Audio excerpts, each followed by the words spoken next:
This is Josh White with JW Math Tutoring. In today's video, I'm going to go through 4 more advanced cases of using regression to solve digital SAT math problems. So let's go ahead and get right to it. But life is a dream that calculus could never predict. Just before I start this video, going through some more examples of regression. Particularly advanced use cases. I just want to mention a couple things. First, a very big shout out and thank you to a person who's been commenting on my channel a lot. His YouTube username is Overclocking Cowboy. He's actually responsible for pointing out 3 of these 4 new advanced regression examples that I'm going to go over today. So these were things that he discovered and he had pointed out and commented on my videos, so I'm very grateful and appreciative for that. And make sure to also, thank him for that as well in the comments. Second, so I'm going to go through, like I said, these 4 new examples of regression. And in these examples, I have made up some example problems to do. Now, I've added these problems at the end of my, example problems for my ultimate Desmos guide to digital SAT math, basically problems 46 and on. However, if you've already done those first 45 problems, I'm also going to post a PDF link to a separate document which has only the problems that are covered in this video.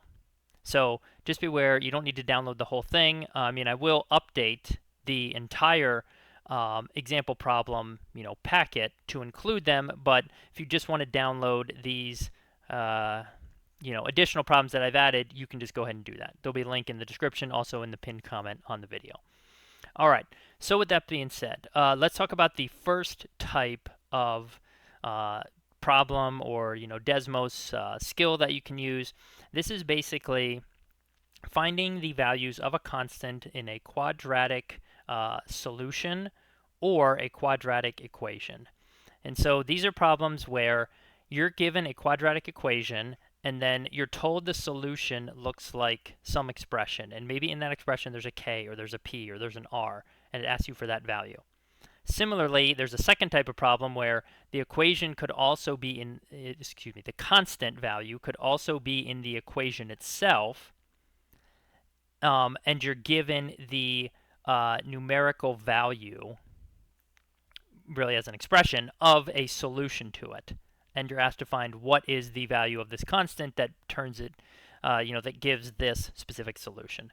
So there's 2 methods you can use to solve these, and they can both be applied to either type of problem. So the first method, this is the one, the method I usually prefer. What you're going to do is you're just going to type the equation as a regression statement. So you're just going to type exactly what you're given. You're going to change all the x's to x sub 1, and you're going to replace the equal sign with a tilde. All right. Then in the next line, you're going to type x1 equals, and you're going to type the expression that you're given in the problem. Okay.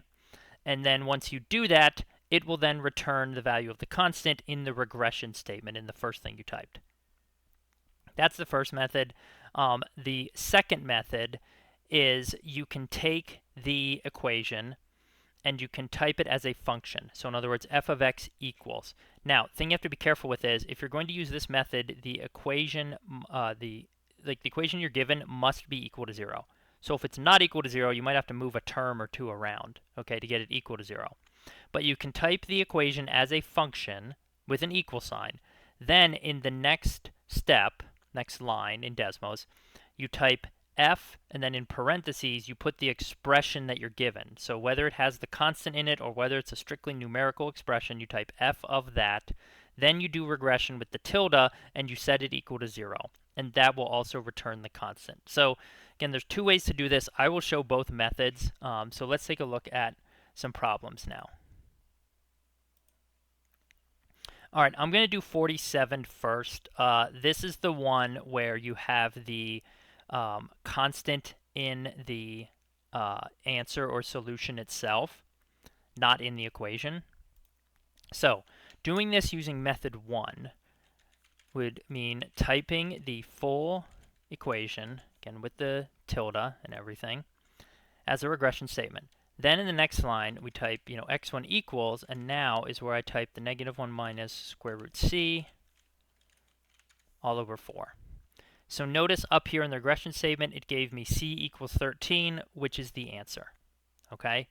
So in other words, if you went and solved this out using quadratic formula, you distributed the x to the 12x plus 6, and then you got everything equal to 0, and then you plugged in a, b, and c and simplified blah, blah, and everything, you will get c equals 13. Okay, now, if we wanted to do this one using method 2, here's what you would do. First, you have to get it equal to 0 in order to enter it in function form. So that means I am going to subtract the 9 over. So I have to do minus 9 so that it's equal to 0.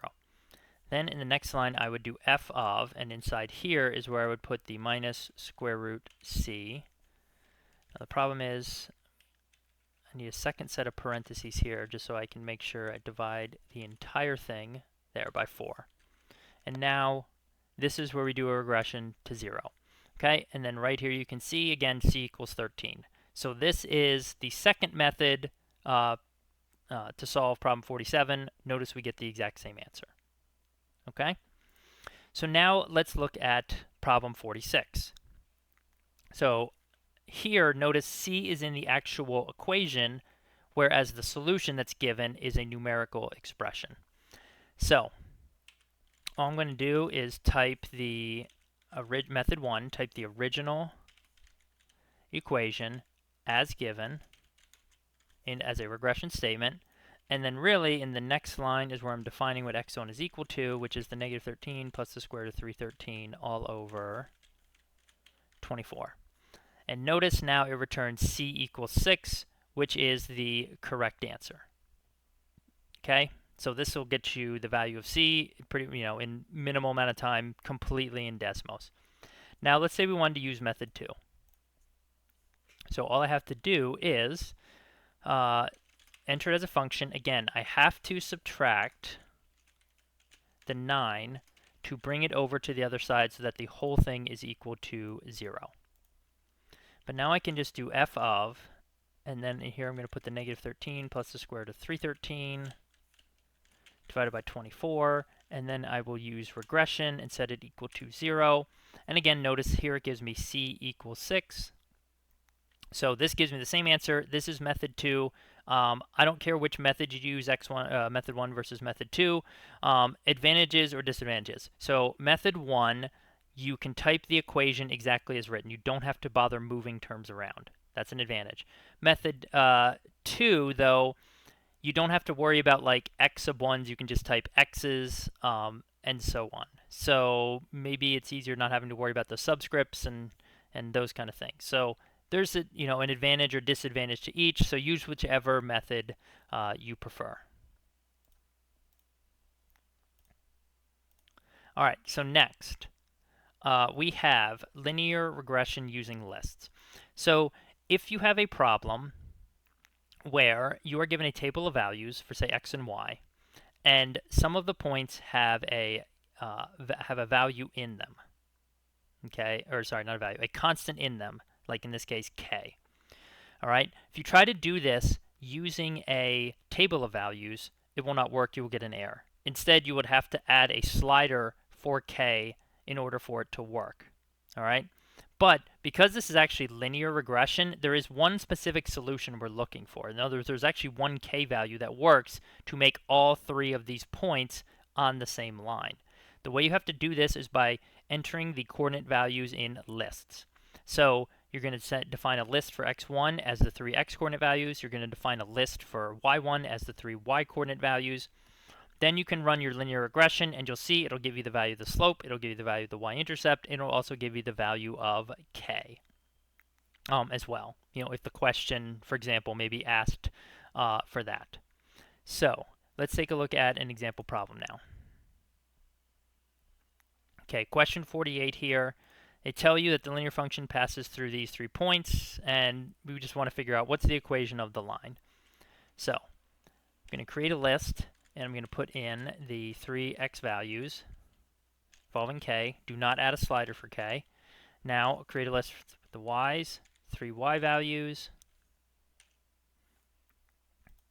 All right, and now I can just do my linear regression, x1 plus b. Okay, and notice it gives me the value of m, it gives me the value of b. I mean, technically, you should have already recognized that b is going to be 4 because, it has an x coordinate of 0. So the b value is already actually given in the problem. And it also gives me the k value, which in this case is negative 16. Notice in this case, because we're using a list and not a table, it doesn't actually graph the line. So if you needed to graph the line, you would just have to retype it. Like you could just type it right here. So that part is a little bit different of using the list versus the table, but otherwise, this can find the slope and y-intercept, i.e. the equation of a line linear function if you're given points that have a constant in them, like k or whatever letter they're choosing to use. All right, next, let's talk about finding the value of a constant for a system of equations to either have no solution or infinite solutions. So this is a type of problem where you're given two equations. A lot of times it'll include fractions, and it'll say something, like the system of equations below has no solution or has infinite solutions. Find the value of p. Find the value of k, or whatever it is, and like p or k is in front of one of the x or one of the y terms somewhere.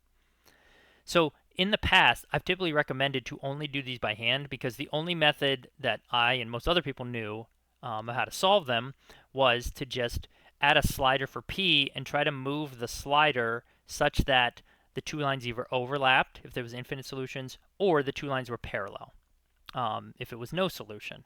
But it's difficult because you can't tell exactly where the thing is going to line up.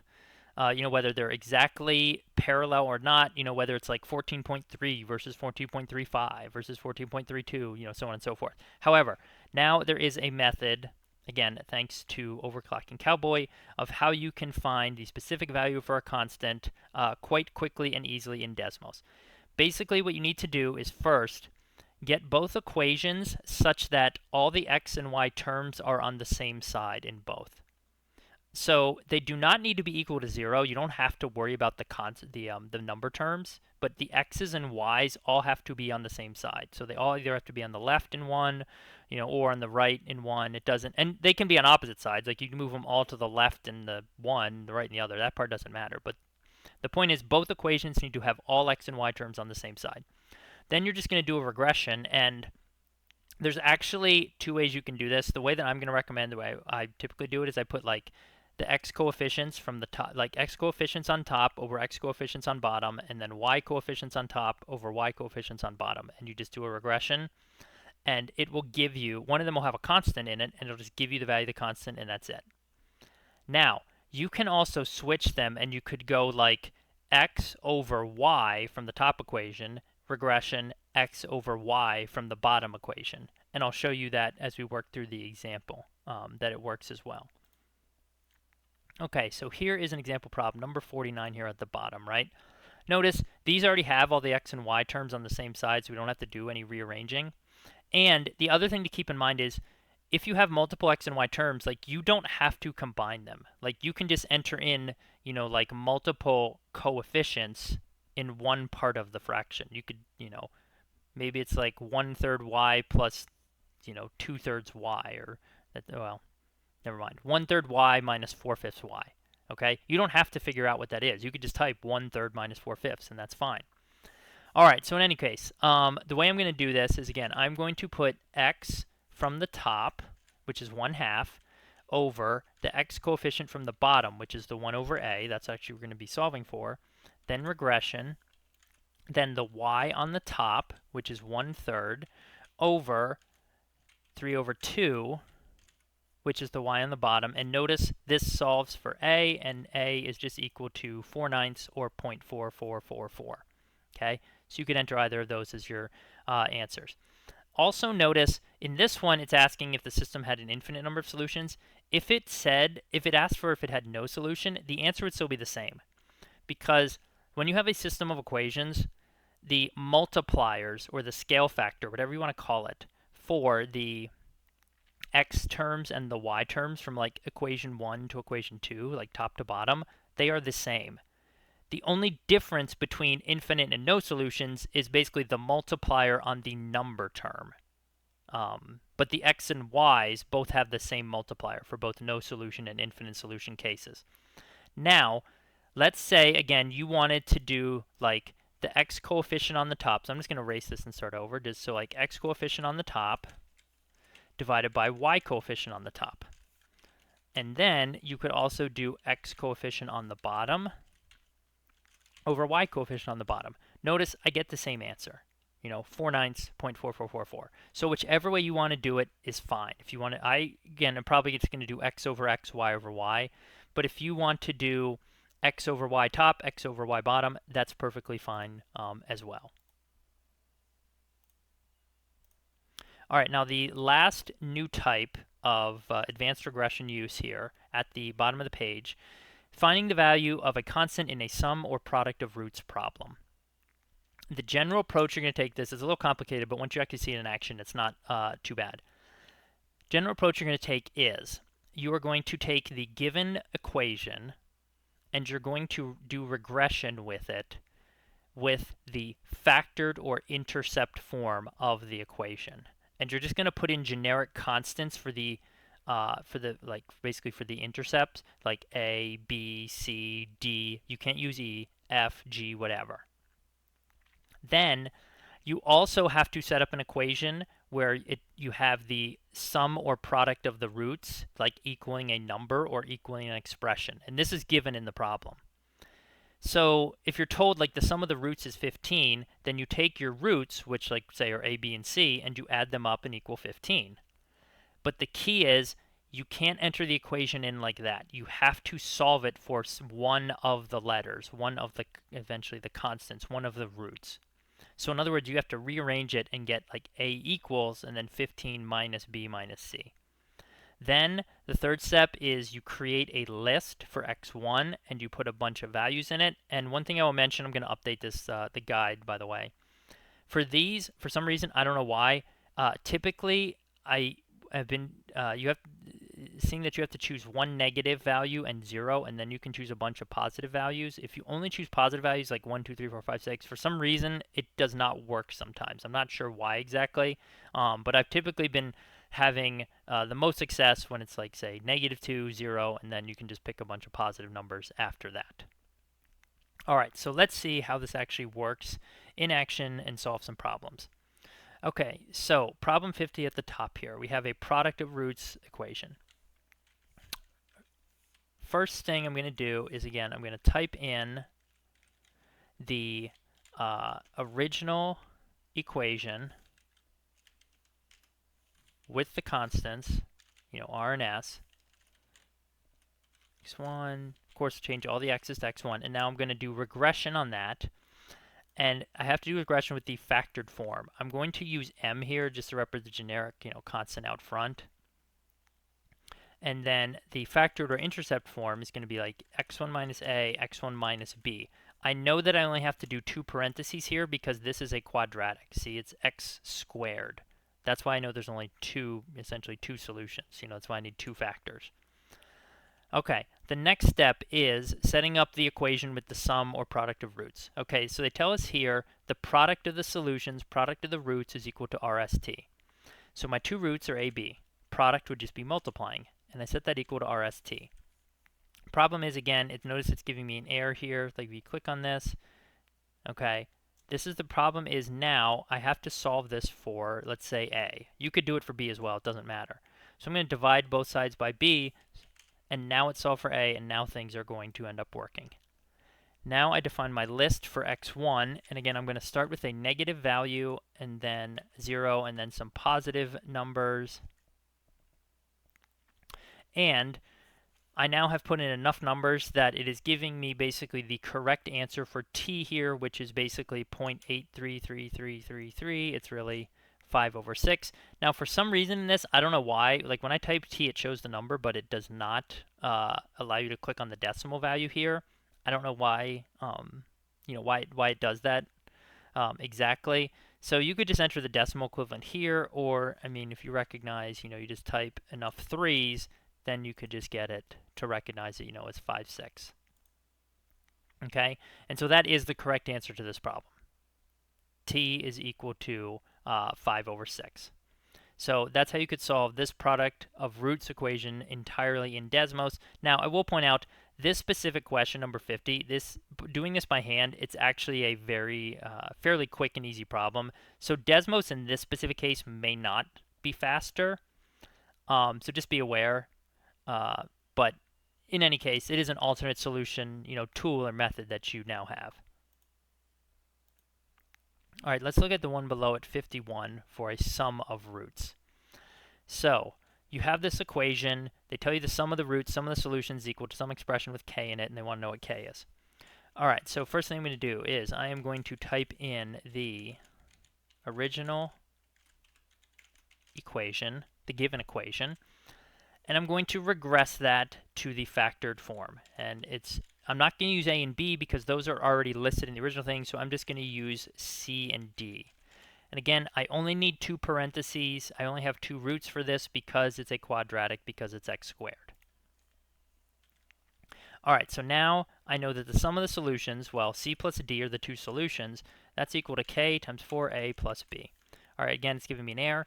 So I'm going to solve this for C, which means I want to subtract D on both sides. Again, if you chose to solve it for D instead of C, that doesn't matter. It'll still work out. Now I go and I define my list. So I've got -2, I've got 0. Let's go with 1, 2, 4, 5, 6 here. Okay. Let's see. It is not giving me the correct value for k. So what is happening exactly? Just make sure I've typed everything in correctly. Minus d, -202.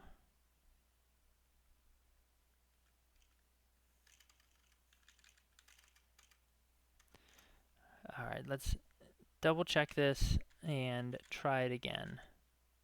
Okay. Again, I don't know why it does this sometimes, but it might be that you need some symmetric values here, like -2 and 2, because now it has given me the correct value for k, which is 0.25, 1/4. That's what it's supposed to be right here. K equals 0.25. So I guess my advice would be on these questions, and I'll add a note to this in the main, Desmos operation sheet, is make your first 3 values some symmetric values, like say -2, 0, and 2, -4, 0, and 4.